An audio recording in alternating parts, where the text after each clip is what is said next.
Bienvenue sur Zendalo.net. Moi, c'est Modibo Abdelaziz. Je suis le cofondateur de Zendalo. Je vais vous faire une présentation rapide de notre plateforme avec les fonctionnalités de base qui sont intégrées et donc pour vous permettre d'avoir une idée générale sur l'ensemble de toutes les fonctionnalités. Je vais me connecter à un compte test d'une entreprise qu'on a créée. Donc, j'entre l'email et le mot de passe. J'écris sur connecter et là, donc, je tombe directement sur le tableau de bord.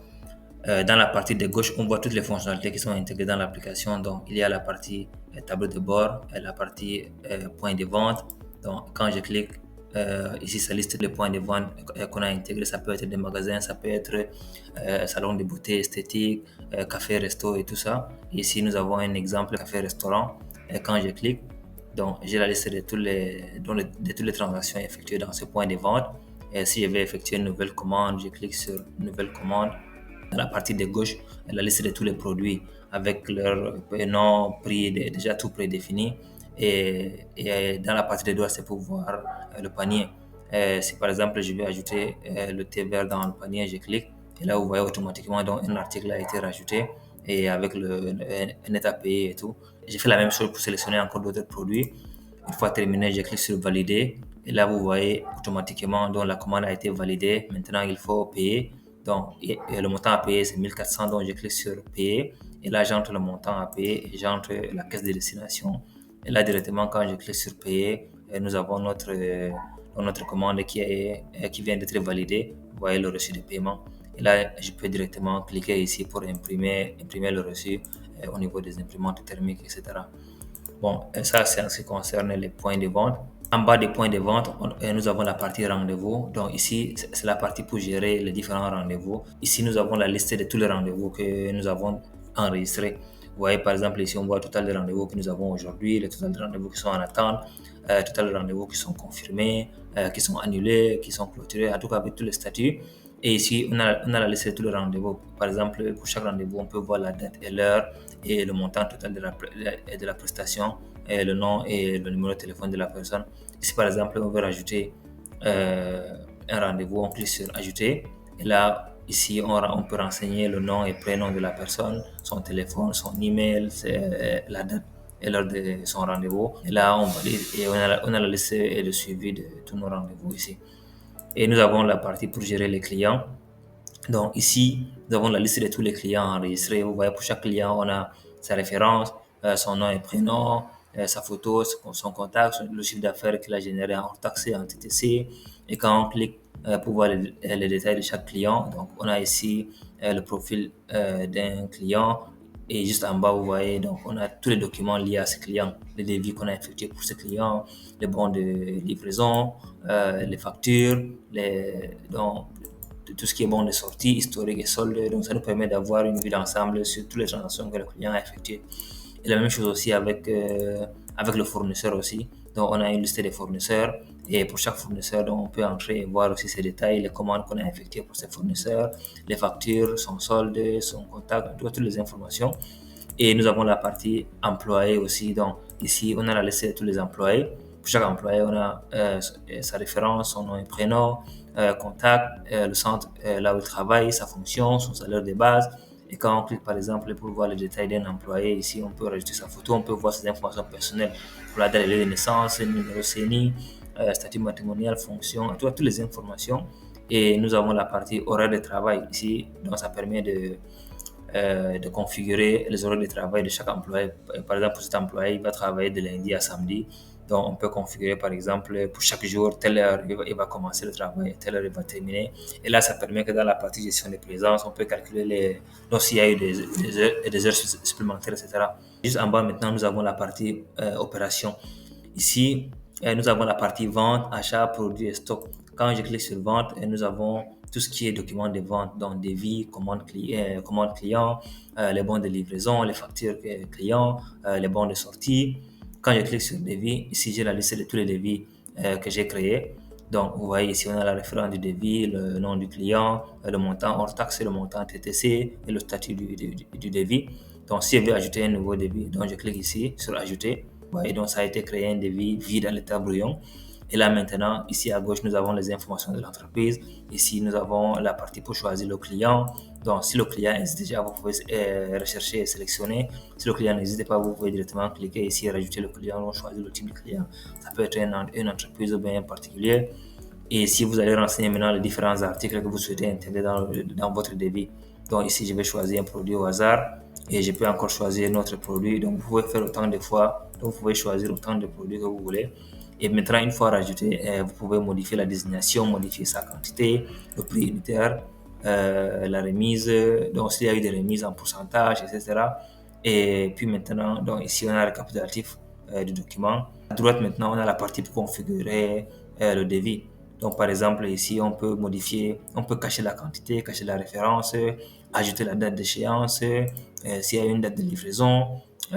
Si vous voulez insérer votre papier entrée, vous pouvez cocher ici. En tout cas, vous pouvez tout paramétrer. Et là, une fois terminé avec les modifications, on clique sur valider et notre devis est validé. Vous voyez, donc avec les produits qu'on a déjà sélectionnés.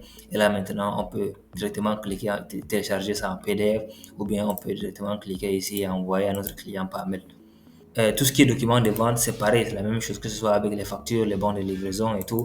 Donc ici, on a la liste de toutes les factures qu'on a émises. Vous voyez ici, total de montants réglés, restant à régler.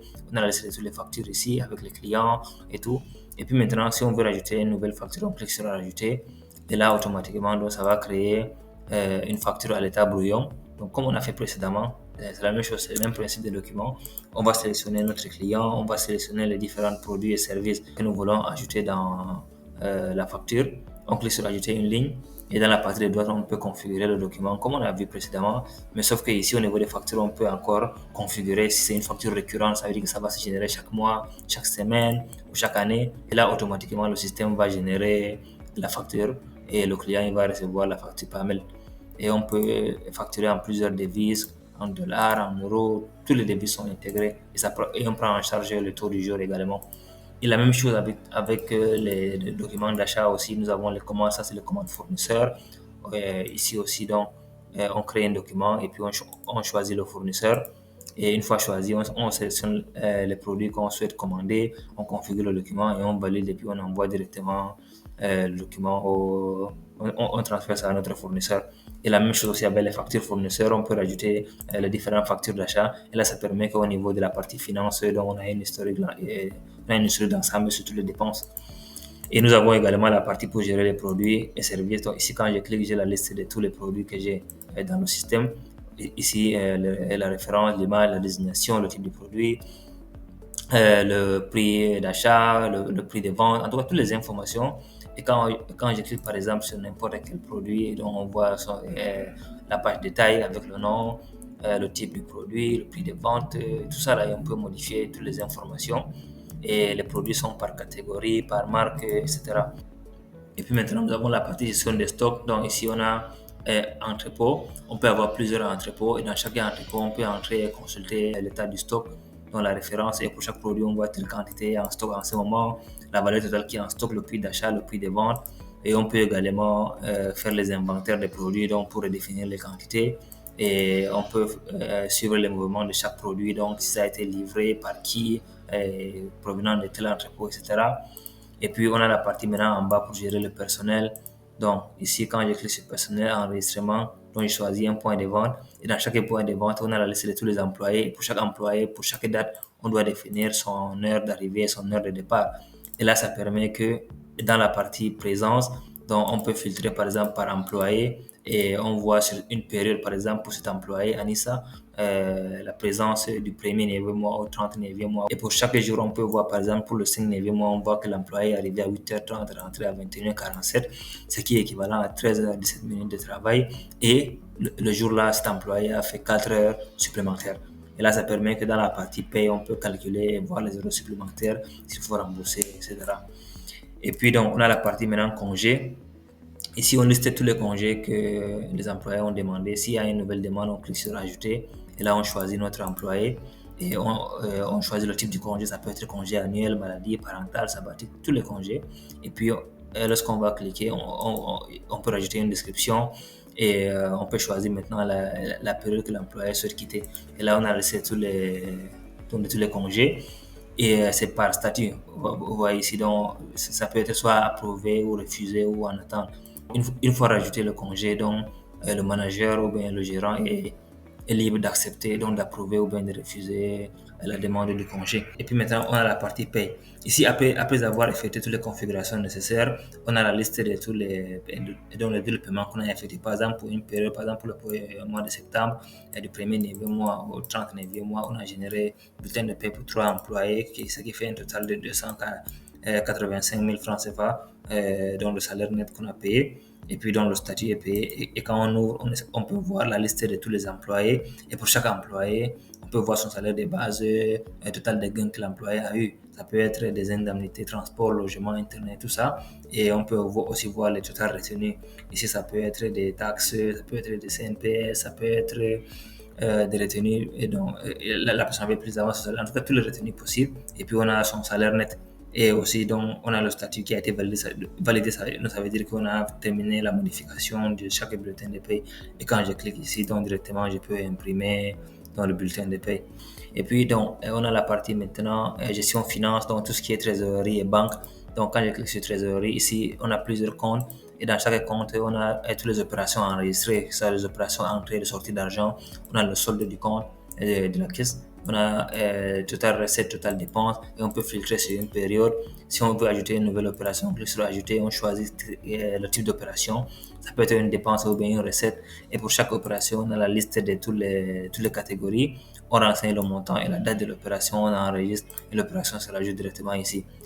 Là, ça nous permet d'avoir une historique sur tout l'ensemble des transactions. Et il faut savoir que ce système donc, est lié aussi dans la partie paiement des factures.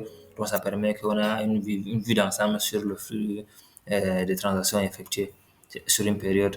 Et puis, donc, on a aussi la partie banque. Donc, on peut enregistrer notre compte bancaire. Dans chaque compte, on peut enregistrer aussi des opérations. Si on a fait des retraits, on a fait des virements, on a reçu des virements et tout ça, on peut rajouter tout ça. Et là, ça nous permet de suivre notre solde ici, de voir les recettes et les dépenses qu'on a effectuées avec ce compte. On peut avoir aussi plusieurs comptes. Et maintenant, on revient au niveau du tableau de bord. Et quand je vois, donc ici, on a deux tableaux de bord. On a le tableau de bord vente et le tableau de bord RH. Donc, tableau de bord vente, ici, on a les informations comme le client, fournisseur, produit, service, total des ventes effectuées. On peut voir le chiffre d'affaires qu'on a effectué aujourd'hui, ce mois, cette semaine, cette année. On peut voir le total des factures qu'on a émises, le total qui sont payées, impayées, partiellement payées. Et ici, on peut suivre, on peut voir la tendance des ventes par jour. On peut filtrer par mois, on peut filtrer par année. Ici, on voit donc une vue d'ensemble sur les recettes et les dépenses. Donc, on peut aussi voir par jour, par mois, par année. Donc, pour essayer un peu de faire la comparaison. Et nous avons également le tableau de bord RH. Ici, nous avons les informations comme le total des employés qu'on a, les employés rajoutés ce mois, les employés archivés, la masse salariale totale, toutes les informations. Et puis, on a ici les employés qui sont absents aujourd'hui, les employés qui ont fait une demande de congé, les employés qui ont fait, donc, bon, les fiches d'attente qui sont en attente, la liste des employés dont leur anniversaire se rapproche dans bientôt, les employés dont leur contrat expire dans bientôt, etc. Et il faut savoir que tout ça, c'est configurable. Donc, nous avons dans la partie paramètres, on peut tout paramétrer, on peut modifier le logo de l'entreprise, le nom, les informations de contact, etc. Et on peut paramétrer, ajouter des points de vente, ajouter des catégories de produits, des recettes, donc ajouter des comptes bancaires, les taxes, ajouter le TVA, paramètres du document, on peut paramétrer, personnaliser la couleur par défaut du document, choisir par exemple la souche donc des références, vous choisissez le modèle qui vous correspond, vous pouvez ajouter des notes pied des pages et là ça se rajoute automatiquement dans chaque facture. Et il y a maintenant la partie papier en tête, donc pour configurer et personnaliser les factures avec vos propres papiers en tête. Il y a aussi la partie préférence pour sélectionner la devise par défaut, langue, time zone et puis le format des dates. Et il faut savoir aussi que vous pouvez avoir plusieurs utilisateurs. Donc, et chaque utilisateur est lié à un rôle. Donc, on peut avoir aussi plusieurs rôles. Par exemple, ici, nous avons administrateur qui a accès à toutes les fonctionnalités et nous avons créé un utilisateur test donc qui a accès que produits, ventes, finances, etc. Donc, et vous pouvez personnaliser comme vous voulez. Par exemple, vous pouvez créer un utilisateur que lui, il peut seulement accéder dans la partie gestion du personnel. Donc, faire des enregistrements de présence, des congés et des payes, mais ne peut pas effectuer les opérations de vente, des transactions, etc. Et puis voilà. Donc, le système fonctionne 100% en ligne. Pour plus d'informations, vous pouvez nous contacter par WhatsApp donc pour une démonstration beaucoup plus poussée et aussi pour vous donner plus d'informations sur les modalités pour créer le compte de votre entreprise. Ciao, ciao, à bientôt.